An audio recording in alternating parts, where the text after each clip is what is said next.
Yo, welcome back to Fighting with Friends. It's your boy, brother guy, back again for another recap or reaction of this week's combat sports. We are going to be recapping UFC today. Then I will be doing a one championship recap as well for you. But we will keep it strictly for UFC on this one. We did witness UFC 319 that took place over the weekend. As you can tell by my sound and my mood, that I'm a little bit still salty and down about the result, particularly for the main event. But before I get straight into it, please drop a like, drop a share for the content out there. We are trying to obviously make the channel grow bigger and bigger to engage more with the fans out there and other fight fans to come on the platform and we can have a conversation about it. Um, like each little bit of that like and that donation and all those little small things that you do does help the channel get to that desired result. Right. So let's do it. As always, we'll start at the top of the card where we saw Khamzat Chimaev become the new middleweight champion in the UFC, beating Dricus Du Plessis by 5 rounds, unanimous decision, which was also quite a dominant decision as well. There was a lot of things in this fight that I want to unpack, um, and I'll try my best not to sound as salty as possible, because I like to be fair. I like to be diplomatic about things and not purposefully not recognize other people's things, right? So the first thing that I want to talk about for this fight is the significant strikes for Khamzat, 529 significant strikes. That blows my mind, and I'm thinking, what? When? Explain that. 529 significant strikes, 93%. So they basically counted every single strike. So, which is normal, right? But every single strike was significant, which I find quite strange because certain fighters or certain athletes, those little follow shots that you do in a clinch or on the ground that don't really do anything to the opponent, they don't really count it as significant. But in this fight, they did, which I thought was quite strange. But it doesn't take away from Khamzat's performance. I think overall, he fought the perfect fight, in my opinion, for him. Perfect fight, right? Because I think when they were standing, when for those little moments in the fight, which wasn't long enough to really take away from anything, Khamzat didn't really do that well in those moments. Like Lucas could see what was going to be the better striker. He even landed the harder shots there, but Khamzat fought perfectly. And he did what he needed to do. He did the correct things. The grappling was on point. Lucas couldn't get out of it. There was no way that he couldn't reverse them as easily as he would like. And that wasn't usually due to Khamzat's power. It was more for Khamzat doing the correct thing. I like to always say that in wrestling or jiu-jitsu, that the more leverage you create in grappling exchanges, the better it is you're going to be able to dominate that position, and you don't have to use a lot of power to do so. You don't have to use a lot of power to hold someone down if you're using the correct leverage, and that's what Khamzat was doing in this fight. A lot of the moments why they couldn't really switch positions or get out of the back control that much was Dricus was doing the right thing to defend, and Khamzat was doing the right thing to also prevent. So Khamzat couldn't really go for submissions either because it was kind of stalemating. There was a lot of moments where Khamzat got positions, got back control, threw a lot of knees, threw a lot of those pillow shots, um, and it was up to Dricus to change the fight. And then when Dricus wanted to reverse or change positions, Khamzat would prevent it from happening. And then we end up in a gridlock where no one's really doing anything further than that because then Khamzat, he couldn't take the fight any further than that either because Dricus was doing the correct thing in defending it. So it ended up making it a stalemate, right? So neither guy could really go to the point where they were finishing each other. And that's why the fight was predominantly in that position, which looked boring for the most part for any kind of casual fan. But I think it was very high level. I think it was very, very high level. Neither guy could really push it to go further. And I was all the time on the live stream very upset about it, very angry, very salty about it, obviously because of being a fan of Dricus.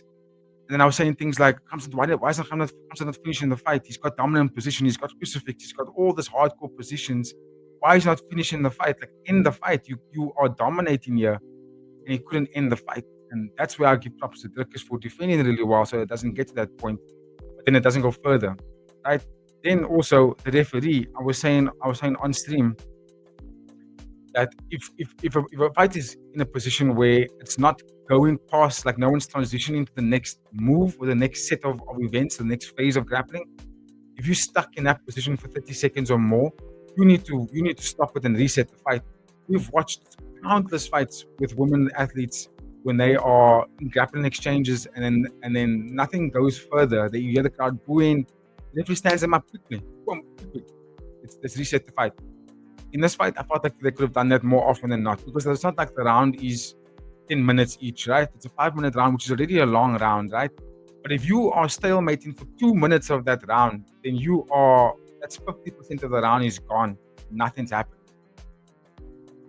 You should be giving the fighter a warning after the first 30 seconds already. Yo, the 30 seconds is gone, right? Let's move, gents. Let's get to the next point. Right? 10 seconds later, nothing happens. You give another warning. Another 10 seconds later, nothing happens. You stand them up. Right? That's already a minute and 30 seconds gone. You should be standing them up way before that, in my opinion. I saw an interview this morning on Submission Radio of with Morne Visser, and he said the exact same thing. And I was like, oh, interesting. Because that's exactly what I would have thought as well. When Uncle Live was clinching against Alex Pereira for 2 minutes of a round, everyone, and I mean everyone, was saying, how do you score someone for that?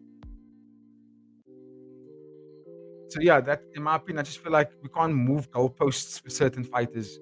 I think that there should be a general rule that in a grappling exchange, if the fighters aren't transitioning to the next phase of grappling, right, that means they're stalemating. Not because they want to recover stamina. That could also be the case, but a lot of the times fighters are so equally matched that you can't go to the next phase. You know what I mean? I felt that Khamzat couldn't actually get to that point of submitting him, because he said in his interview in the press conference, he said his coaches were telling him at the end of every round, last 30 seconds, they told him to push and get the submission, and he couldn't. And Khamzat said, well, we sweaty and I made mistakes. No, Dricus was doing a good job of not giving you the opportunities to get the submissions in there. It was a very, very difficult fight for both guys to finish the fight. I think we have to look at that and not just say it's boring. The fight was boring because they were just wrestling the whole time, or Dricus couldn't do anything about it, or Khamzat couldn't finish him. I think the level of defense from both guys was so good that the fight couldn't go further than what it was. And I feel like that's where the referee has to step in and go, yo, you guys have been laying there for 2 minutes. That's 50% of the round. I'm going to stand you up now, and you can reset and try it again. And then when I did stand up, Khamzat did a very good job at deploying his game plan. You can clearly see he didn't want to box. He wanted to just wrestle. It's not his fault that Dricus couldn't really change the positions. So as much as I'm upset about Dricus and disappointed about the result, I have to sit there and say, listen, Khamzat, you did the right thing, bro. You fought the right fight. Even though it pissed you off, and I was swearing on the live stream and going and losing my mind, he was doing the right things. Where I'll hold Dricus accountable for is that both him and Morne were saying all week they're going to go out there and wrestle first. Dricus didn't shoot once. It's recorded on the record. It's recorded here that it says 1 takedown. I think I was in the 5th round.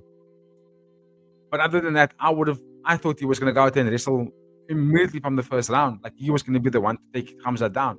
He was going to be the one. And even if he didn't get the takedown, make him defend the wrestling. Right? Every fighter in the past that's fought Khamzat has either tried to avoid wrestling and get beaten, right? Kamaru Usman and Gilbert Burns fought him back, and look what happened. They were successful when they fought him back. They lost the fight, but Gilbert Burns dropped Khamzat.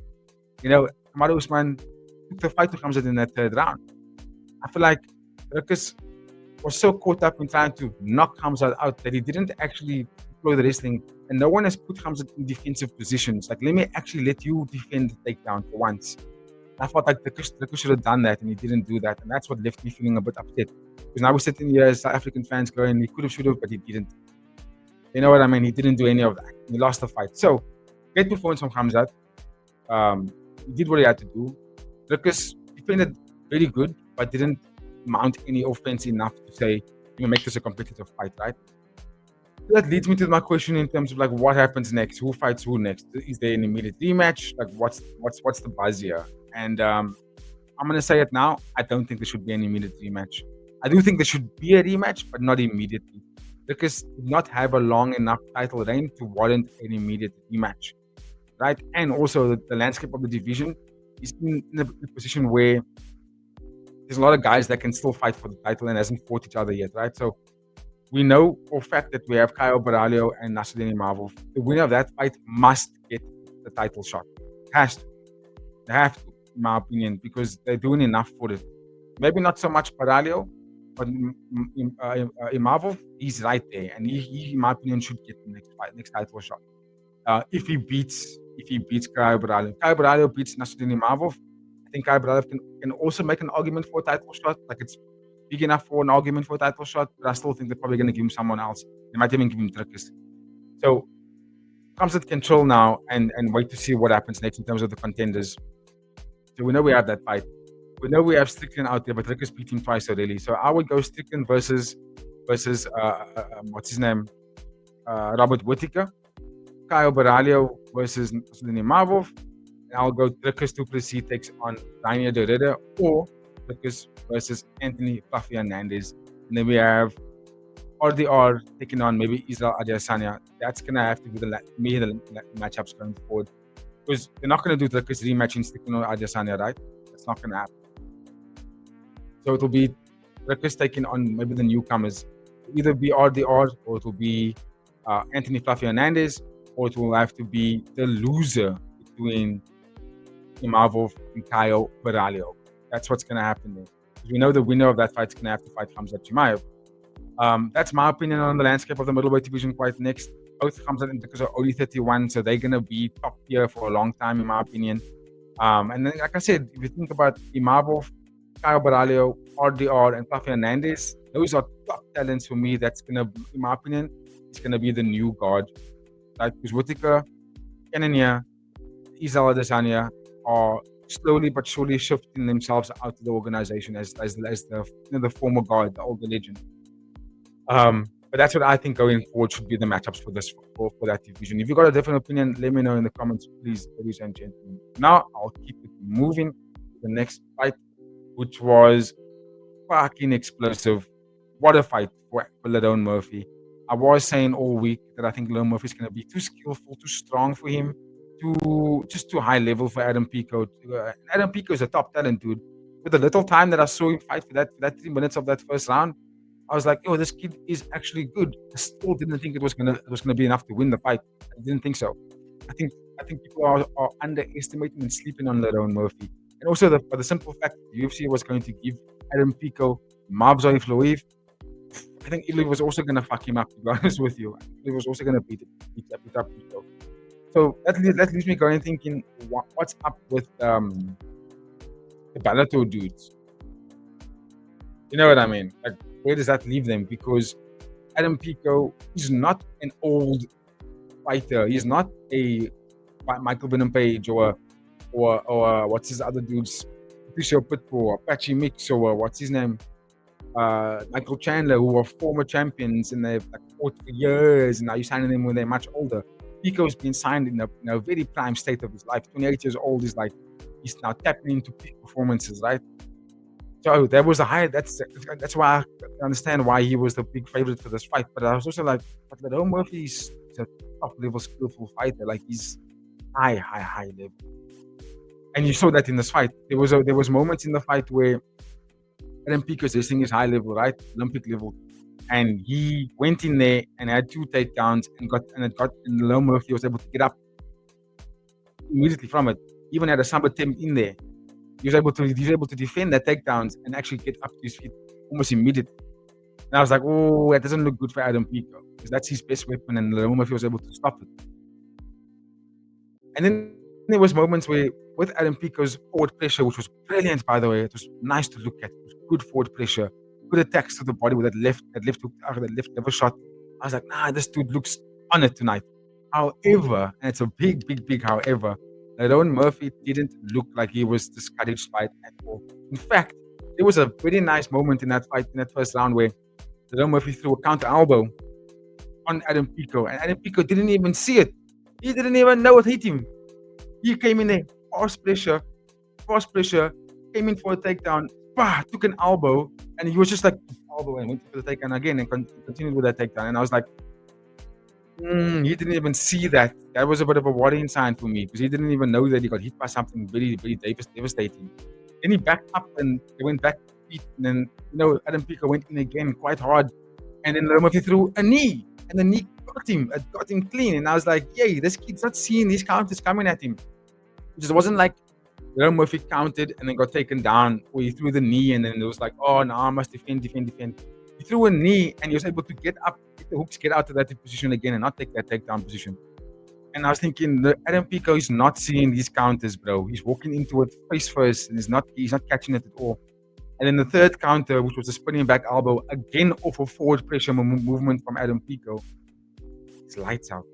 One of the scariest knockouts you will see from a spinning back elbow, because Aaron Pico was so out of it that he couldn't even get the gum guard out of his mouth. And he laid on the ground throughout Lerone Murphy's octagon interview. That just shows you how devastating that elbow was. Great performance. And I'm going to say this now. Even though I was saying, get all these Bellator out of here, because these Bellator guys are not up to scratch, right?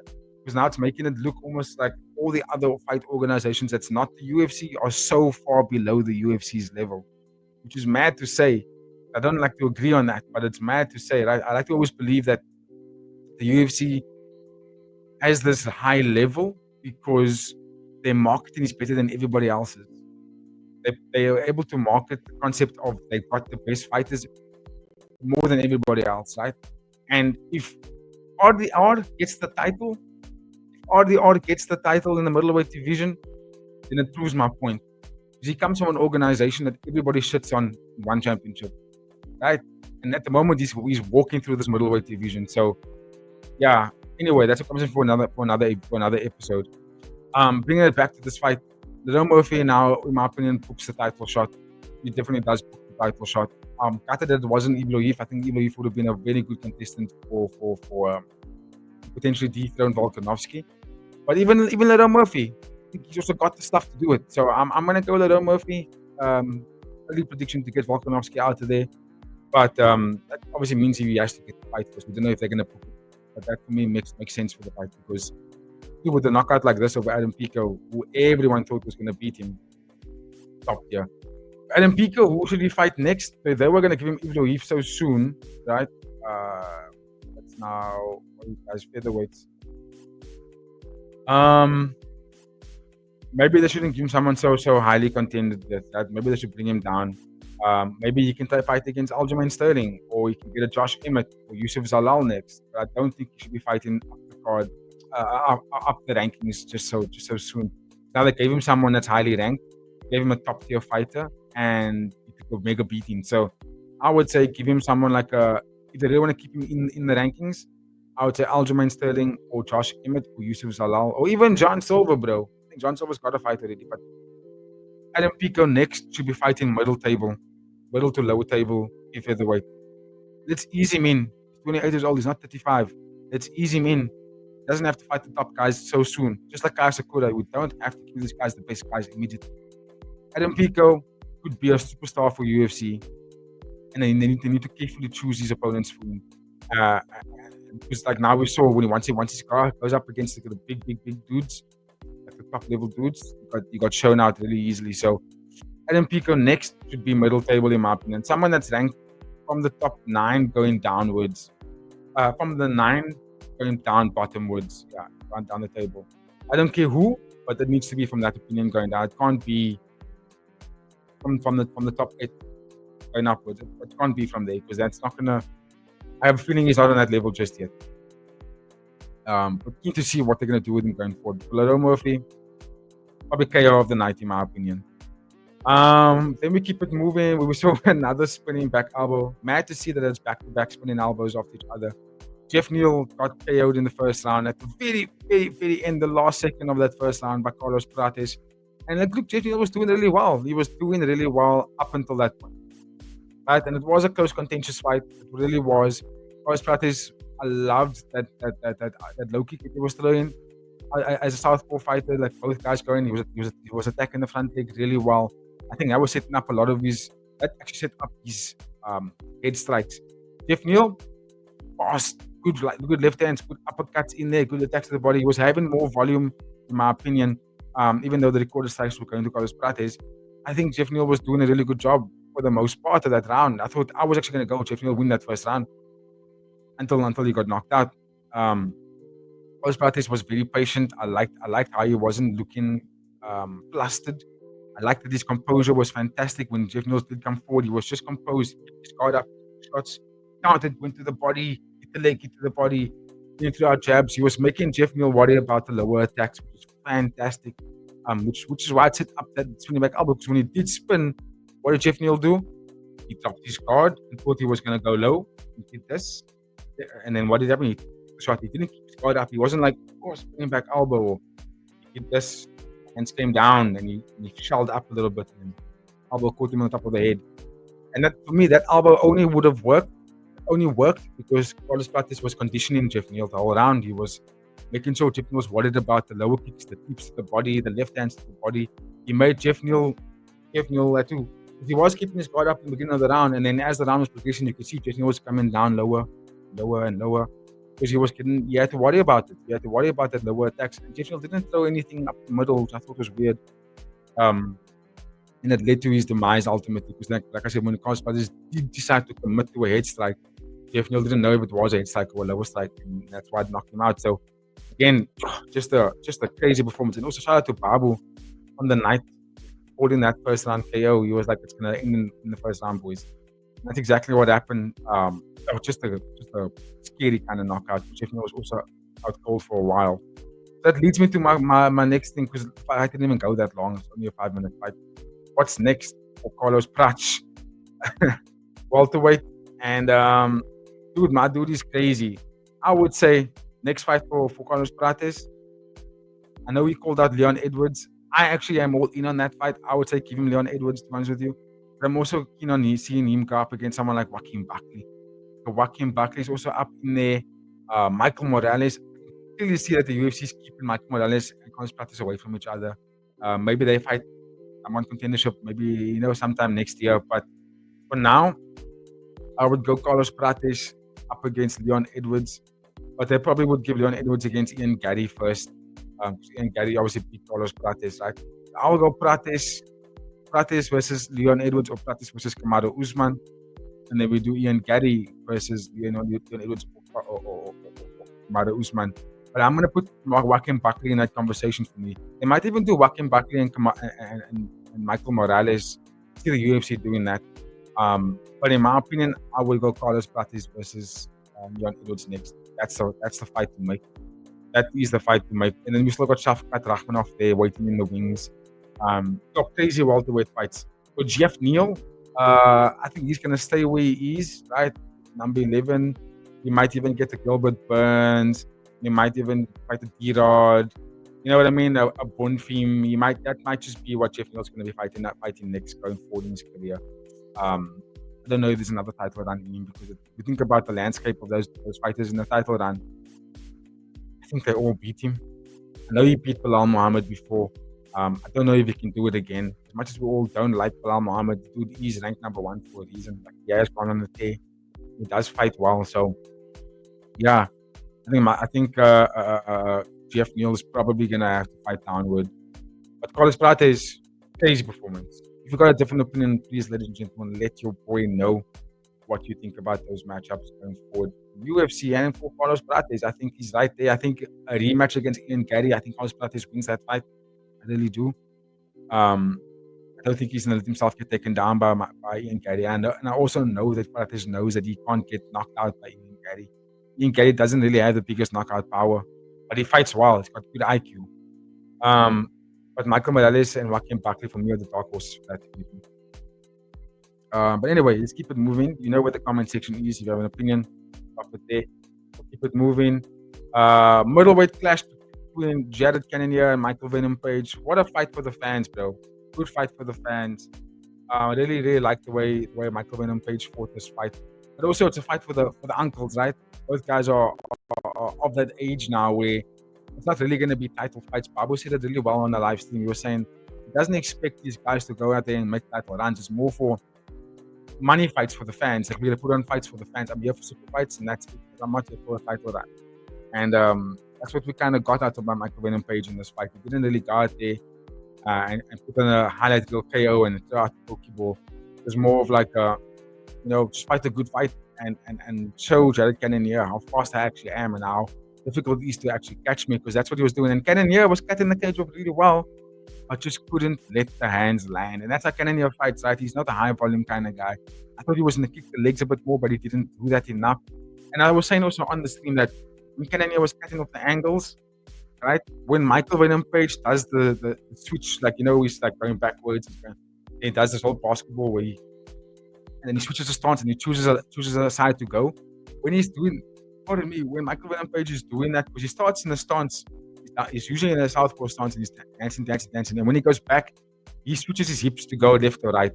In that moment when he's switching, he's standing still. And that is when you dart him. You dart him when he's doing that right there. Yes, he can throw a flying knee. He can throw some mad stuff at you at that instance. But he's up against the cage when he's doing this. And there was a lot of moments where Cannonier had him in those instances. And then what Cannonier would do, he will just lunge forward with a hard right or a hard left hook. Michael Page just stuck under there. So in my opinion, if that was Khamzat, for example, he would have, when Venom Page is switching those legs to choose an angle, that's when Khamzat will just throw a hard right straight and shoot at the same time. Bang, bang. Grab his leg, grab something, then you pull him down. But Cannonier is 41 years old. He's very muscular. Don't expect him to have that kind of explosion to do that kind of stuff, right? But like when Page fought the fight, that was just what we thought was going to happen. That's why I went for him to win the fight. I thought he was going to be too difficult, too tricky for Cannonier to actually catch him. I didn't think he was going to get it. So, yeah, great performance from Michael Venom Page. I think he had 2 knockdowns as well. Yeah, they didn't give it splash knockdowns in my opinion. They should have given it to him because it was very Cannonier fell to the ground after a punch landed on him. What is that? By the virtue of that, it's a knockdown. Whether he gets up immediately or not, he got knocked down. I should record that. But anyway, over the 3 rounds, Michael Venom Page was the more master fighter. He was more elusive. He didn't get hit much. He landed more strikes. Again, on screen, it's showing that Michael Venom Page didn't land a lot of strikes. It's like, who's recording these fucking numbers, bro? Because my opinion, when I watched that fight, Derek Cannonier barely landed anything. And Michael did land more. Anyway, fight is the fight. He still won the fight. What does it mean for the two of them?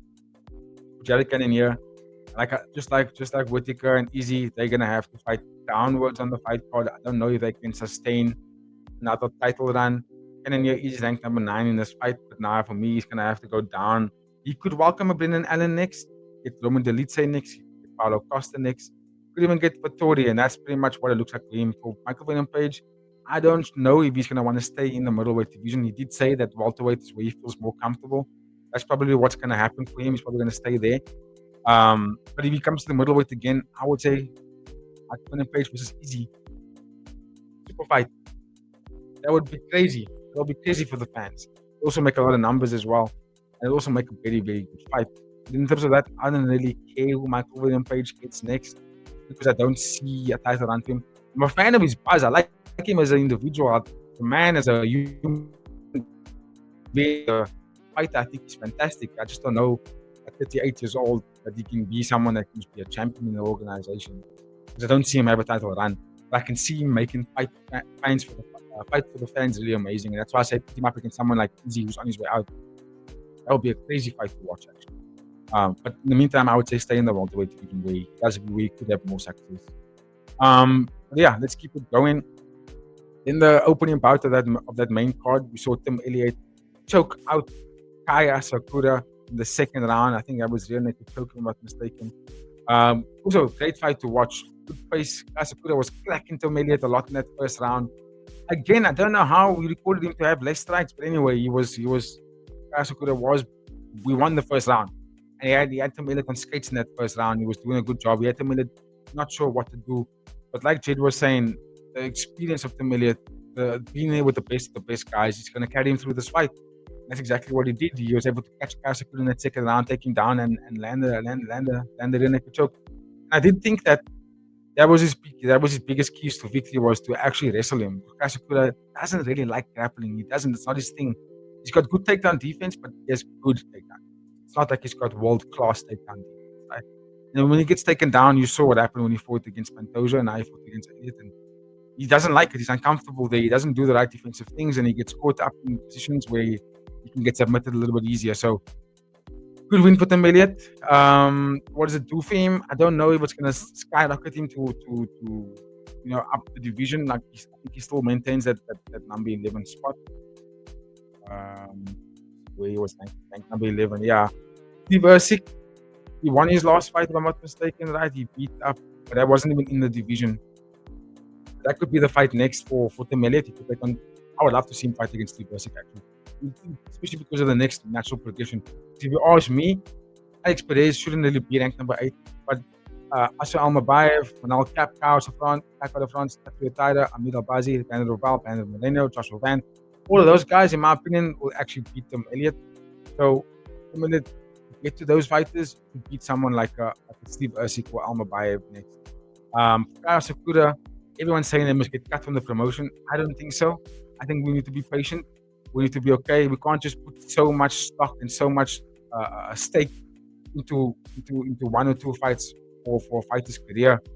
You know what I mean? The career's gone for so long. What happens if he goes on a 4-fight win streak next?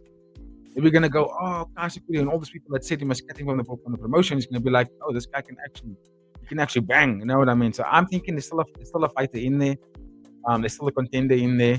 It's just some stuff he needs to work on. There's a lot of stuff that he needs to work on. That's primarily the grappling exchanges. But for Temelia, well done. Well done. The throwback for the legends there, in my opinion. It was a good win, which I thought he was going to lose.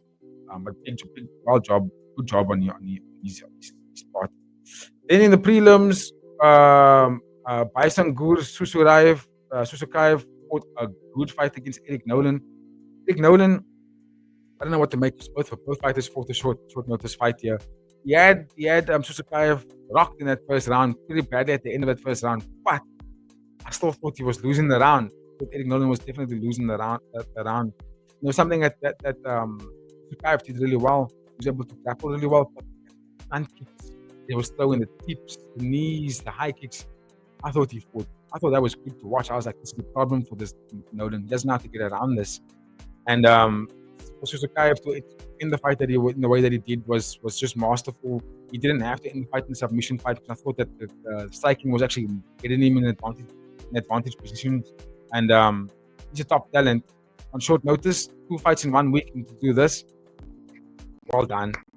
And 24 years old as well. He's gonna be a scary dude for the middleweight division. Scary dude. Even though I thought in the boxing exchanges that it was fairly even, he was doing okay, but he was still getting hit. And that for me is worrying some signs for him going forward. He needs to obviously be a little bit more defensive when it comes to the striking part. But I think talent-wise, he's one to watch. Keep an eye out on that name. Baisangur Susukaev is a name that I'm going to remember going forward in this middleweight division. Unlike Bo Nickel, this is a top talent. Maybe that might be even his next fight. He might even get Bo Nickel next. Eric Nolan, I don't know anything about the dude. I don't really care what is going to happen next to him. But for Susukaev, next fight, Bo Nickel. Let's go. Let's see who. There can only be one.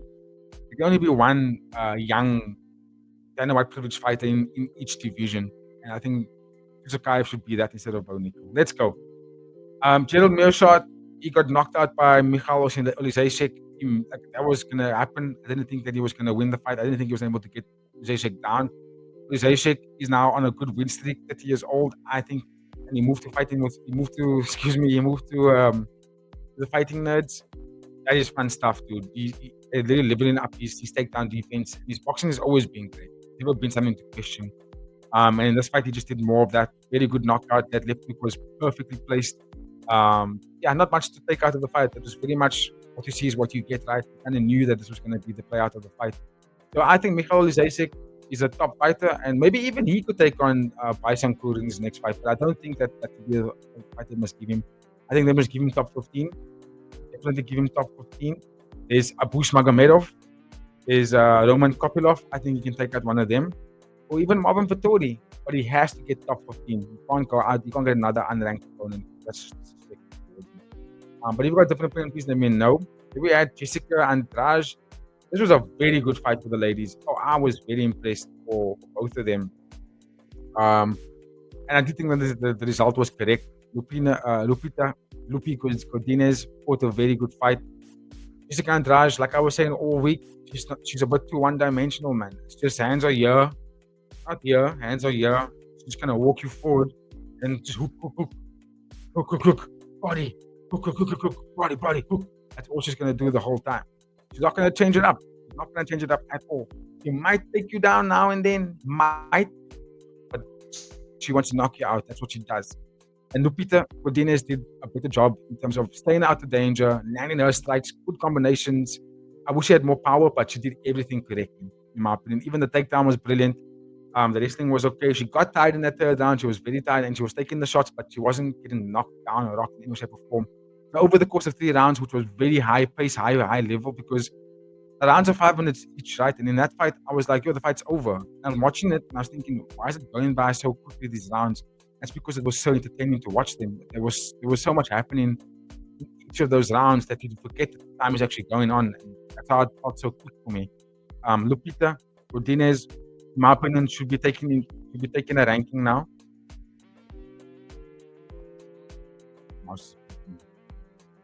There we go. Yeah, Lupita Godinez, in my opinion, should take a higher ranking. That was strawweight, right? Yeah. So she was ranked number 11, and Andrade was ranked number 5. I would say Lupita Godinez has to go up now. Maybe she could take the ranking number 6, and or even number 7, and then she could fight against either Yasmin Lucindo, Tabitha Ricci, Mackenzie Dern, or even Amanda Lemos. She's definitely climbing the rankings. She has to. She has to fight up. So I personally would love to see her go up against Amanda Lemos. That's a fight I would love to see her make. I probably won't give her that. They might even give her like a Lucindo or Tabitha Ricci. They might even give Tabitha Ricci Mackenzie Dern. But I think that Lupita Godinez has did a great job in terms of putting herself in the hat, saying, "Listen, I'm maybe 2 fights away from fighting for a title now. You know, that's what we're getting here. She got a former champion, Jessica Andrade, and I know it's a bit of a washed out Jessica Andrade, but it's still Jessica Andrade. You know what I mean? It's still a champion at the end of the day. So great win for her. I was really impressed with the performance. I'm happy to see. I want to see her fight again. Chase Hooper versus Alexander the Great Hernandez. First round KO again, the last second of the fight. I thought Hooper was doing okay, right? He was throwing out some good tips. When he wanted to wrestle, it didn't really work out in his favor.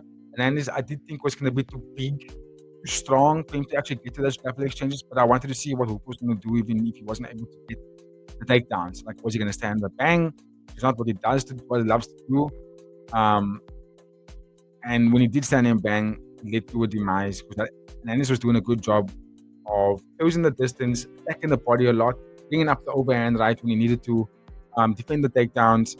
At the very end, when he threw that right hand off a lazy left jab from Hooper, Hooper's stance was squared up. It wasn't even in a stance. It was squared up. Threw a lazy jab out there, and then it was like, whoop, counter, boom, cracked him with the right hand, dropped him. Now people were saying it was premature stoppage. He was on the bell, but Hernandez did pull up some strikes. He did go down and pull up some strikes on him. And Hooper didn't recover really well. So, yeah, I thought it was going to be saved by the bell. I thought the fight was going to be going to a second round, but I thought it was at first I was like, oh, premature stoppage as well. But then, on second glance, I was like, okay, no, he wasn't going to make it out of it. Hernandez was gonna really end him after that, or even significantly end him. So great win for him. I don't really know what's next for this guys. Hernandez has been a while in the UFC, but he's never really been able to crack a ranking. So I'm not too sure what they're gonna give him next or who they're gonna give him next. But you might even get someone like a Grant Dawson. But for Chase Hooper, yeah, back to the drawing board, kid. 25 years old, back to the drawing board. I'm sure you'll be able to level up. Maybe you should go down to featherweight. Maybe that should be the thing for him going forward. I'm not too sure. It's about Bosa. He lost to Dricus close to an unanimous decision. Didn't really watch this one. And Karin Silva also won her fight. And then Alibi. Yeah, sad about Alibi. But Joseph Morales is a really good fighter. He's fucking strong. And I'm happy that he actually got the job. I wanted Alibi to win. But for Joseph Morales as well, like second coming into the UFC now, there should be. And he's looking like he wants to prove a point here. So I'm excited to see what he looks like for that division. I'm not too sure who they're going to give him next, but I'm very excited to see what he looks like. Ladies and gentlemen, that is my time. If you've got any thoughts, please drop it in the comments. Thank you for tuning in. Thank you for watching the live with us as well. Much love to everybody. Well done, Khamzat Chimaev. Looking forward to see what happens next for that middleweight division. Because I think it's a very, very stacked division. It's the first time in a long time that the middleweight from number 1 from champion all the way to number 10 is actually stacked. Like they are killers in the division. I'm keen to see what's going to happen next year. But yeah, looking forward to it. On that note, please drop a like, drop a share, comment, and yeah, I'll catch you guys in the next one. So much love to all of you, and have a very, very good week. Also, don't be so salty. South African people, don't be so salty about it. You know, life's a long time. There'll be a good chance for the to get that title back again. Much love to all. See you in the next one. Cheers, everybody.